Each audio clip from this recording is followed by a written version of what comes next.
मराठा योद्धा मनोज जरांगे पाटील माझ्यासोबत आहेत। जरांगे पाटील, 8 तारखेला तुमची मोठी सभा आहे, ती जागतिक लेवलची आहे, कशी तयारी सुरू आहे?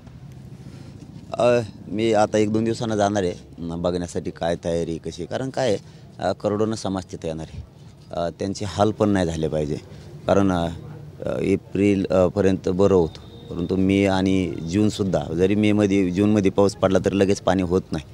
पाण्यामुळं लोकांचे हाल नाही झाले पाहिजे, तिथल्या आवाज लोकांपर्यंत पोहोचला पण पाहिजे। त्याची पूर्ण साफसफाई, तिथं खूप काटे आहेत, ते झाडंझुडपंसुद्धा काट्याचे आहेत, काही काट्यात याची साफसफाईसुद्धा होणं गरजेचं आहे। असा कार्यक्रम घ्यायचा म्हणून घ्यायचा आणि समाजाचे खूप हाल होतील असं नाही झालं पाहिजे, कारण अंतरवालीला लोकांचे खूप हाल झाले होते आणि इथं तर 5-6 करोड येणार आहे आणि त्याची पूर्ण व्यवस्था होणं खूप गरजेचं आहे। नसता खूप लोकांचे हाल होते, कोणी पाण्या वाचून किंवा व्यवस्थे वाचून तरफडलं नाही पाहिजे।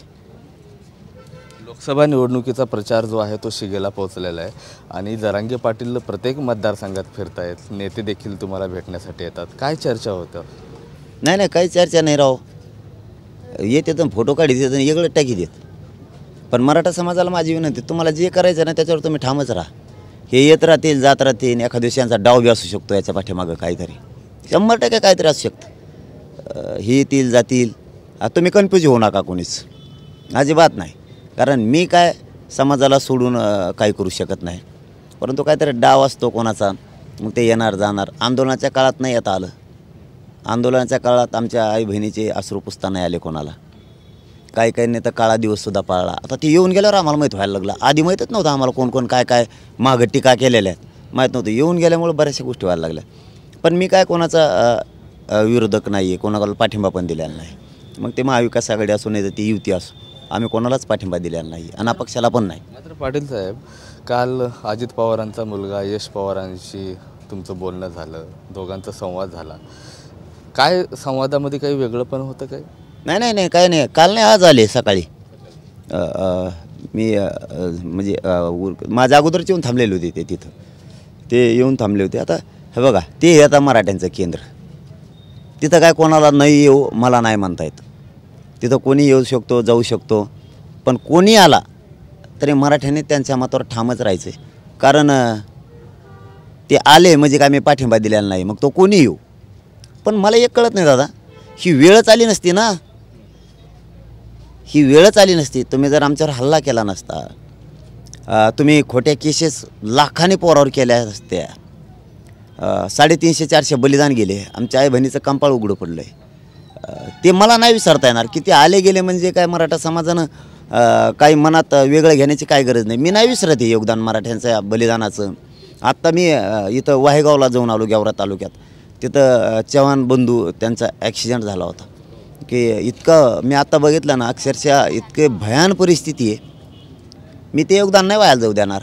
तुम्हाला जरा भेटायचंच ना, मला हे नेत्यांनाच आव्हान करतो आहे मी, तुम्हाला जरा भेटायचंच ना, जरा बलिदान गेलेल्या कुटुंबाच्या घरी जाऊन बघा, थोडं ॲक्सिडेंटमध्ये जे पडलेत त्यांचं बघा हाल काय चालू आहे, त्यांच्या पाठीवरून हात फिरायचं जरा शिका। इकडं भेटून काय उपयोग नाही, मी नाही बदलणार। मतदारांची सहानुभूती कुठंतरी मिळावी म्हणून तुमची भेट घेतात का, किंवा तुमच्यासोबत संवाद साधण्याचा प्रयत्न होतो असं म्हणायचं? पण मी तुमच्या सहानुभूती बरोबर नाही आहे ना, समाजाच्या अन्यायाबरोबर आहे, त्यांच्या सहानुभूती बरोबर आहे। मी समाजाचे बलिदान गेले त्या कुटुंबाच्या सोबत मी आहे, काही अपघातामध्ये आजारी पडले त्यांच्याबरोबर आहे मी, गोरगरीब मराठ्यांच्या करोडो लोकांबरोबर आहे। पण यातून एक झालं आहे की भीती नव्हती म्हणत ना, मराठ्यांना समजून घ्या तुमच्या गोरगरिबांची भीती आहे। अरे लय पळायलेत, आंतरवलीचा रस्ताच माहीत नव्हता कोणाला, असे पळायलेत, सूर्य उगायच्या आधी बिगर तोंडाचंच येतात, हो पाणी आमचंच घेते तोंड धुवायला। तुम्ही मगाशी असं म्हणाला होता की कोणीही माझा फोटो किंवा माझं नाव वापरू नये, बऱ्याच ठिकाणी पाहतो उमेदवार तुमचं नावही वापरतात, फोटोही वापरतात। आता काय असतं माहिती आहे का, मराठा समाज तर जे करायचं ते 100% करणार आहे आणि त्याच्यावर मराठा समाजाने ठाम राहिलं। कुणी भेटू द्या, ते आंतरवाली केंद्र आहे समाजाचं, तिथं कुणी येऊ शकतो, नाराज व्हायची काही गरज नाही कोणाला, आणि मुद्दाम काही गैरसमज पसरणार आहेत, त्यामुळं मराठा समाजाने त्यांच्यावर ठामच राहायचं आहे। आता हे नावं का वापरतात माहिती आहे का, यांचा संसार मोठा करायचा, यांची स्वतःची लेकरं यांना मोठे करायचे, यांना समाज मोठा नाही करायचा। कारण काय असतं, काही पैदाशी असतातच ते, त्याला नाविलाजी, ते असतातच. स्वस्वार्थासाठी जातीच्या छाताडावर पाय देणारे काही असतातच. पण मी समाजाशी गद्दारी नाही ना करू शकत. भेटायला आले म्हणजे काय पाठिंबा दिलेला नाही. याच्यात सगळ्यात मोठा मी TV 9च्या माध्यमातून मुद्दा म्हणून सांगतो, ह्या उमेदवारांपेक्षा हे मधले जे आहेत ना फितुरं, हे सगळ्यात मोठे समाजासाठी धोका आहेत आणि घातक आहे. की जे की आमच्याकडे येतात आणि आम्हाला म्हणतात आम्ही कोणत्याच पक्षाचे नाहीत आणि हळूच बोलताना शूटिंग करतात आणि ते व्हायरल करतात. हे सगळ्यात ह्या अवलादी जे आहेत ना फितूर अवलादी, ह्या समाजासाठी घातक आहेत त्यांच्यापेक्षाही. कारण यांना आणखी नाही समाज किंवा मी गरजेचं नाही. काही जणांना म्हणतो आम्ही, त्यांना आणखीन ते नेत्याचीच बाजू वाढायची, हळूच व्हिडिओ काढून व्हायरल करायची. एवढं डोक्यात बसलेत ना ती. तुम्हाला चाळे सांगितलेच कुणी? दंड थोपटायचं शिका ना जरा. इकडे येऊन म्हणायचं मी कोणत्याच पक्षाचा नाही आणि तिकडं पक्षाच्या हिताचा व्हिडिओ व्हायरल करायचा त्या पद्धतीचा. पण मी कोणाचाच नाही ना महायुतीचा नाही, महाविकास आघाडीचा नाही, ना पक्षाचा नाही, कोणाचाच नाही. असतो तर प्रचारच केला असता ना.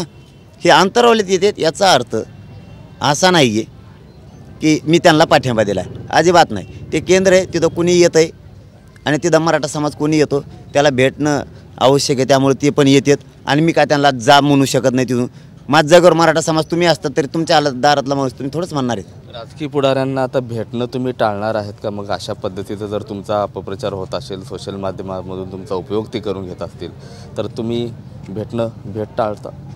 मी येऊ नका म्हणतो अंतरवली तरी येतात. काय करू आता? पण मी मराठा समाजाची प्रामाणिक आहे ना. येऊ द्या ना, जाऊ द्या. तिथं आलेलं काय होतं, मी थोडं त्यांना पाठिंबा देतोय. पण याच्यातून एकच संदेश घ्या ना मराठा समाजानं. मराठा समाजाला, गोरगरिबाला आम्हाला किंमत दिली जात नव्हती करोडो लोकांना. ही गोरगरिबालाच किंमत आहे म्हणायचं. ते टोक खाली उतरलेलं नाही का आज खेड्यात? कसं खाली आलंय? तिकडं टीका करायची, तिकडं मराठ्यांच्या आरक्षणाला विरोध करायचा, काही जणांनी काळा दिवस पाळायचा, माझ्यावर यासाठी नेमल्यावर सगळ्यांनी टेबलं वाजवायची, काहींनी बोललो एका नेत्याला पक्षाला मी तर काम करतो जातीचं, काय म्हणले आमच्या दैवतालाच बोलला, तो दैवत आहे कधी आणि जात कोण आहे? निवडून आणते ते. आता बोलले नेत्याकडून. याच्यातून एवढं भारी झालं आहे त्यांनी ते टेबलं वाजल्यामुळे यासाठीमुळं खोटे गुन्हे दाखल केल्यामुळं हल्ल्यामुळं असं झालं की मराठा समाज यांनी जो ग्राह्य धरला नव्हता किंवा आमचाची, आता त्यांचं ते होऊन गेल्यावर ध्यानात आलं मराठीशिवाय काहीच खरं नाही. आता सगळं वातावरण पांगून गेले. कारण मराठी एकीकून आहेत. मराठ्यांना विनंती आहेत तसंच एकीकूनच राहा. नक्कीच यश पवारांची जी भेट होती ती योगायोग होती. यामध्ये कुठलंही राजकीय कारण नव्हतं किंवा त्या राजकारणाचा काही संबंध नाही असं आता मनोज जरांगे पाटील यांनी स्पष्ट केलेलं आहे. आणि आता इथून राजकीय पुढाऱ्यांनी मला भेटण्यासाठी येऊ नये असंही ते म्हणतात. कॅमेरा पर्सन अमित आडेसह मी महेंद्र कुमार मुधोळकर, TV 9 मराठी, गेवराई, बीड.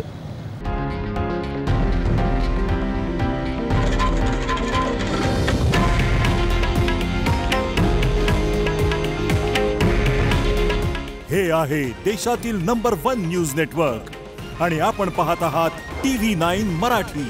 काळजी तुमची, हित महाराष्ट्राचं.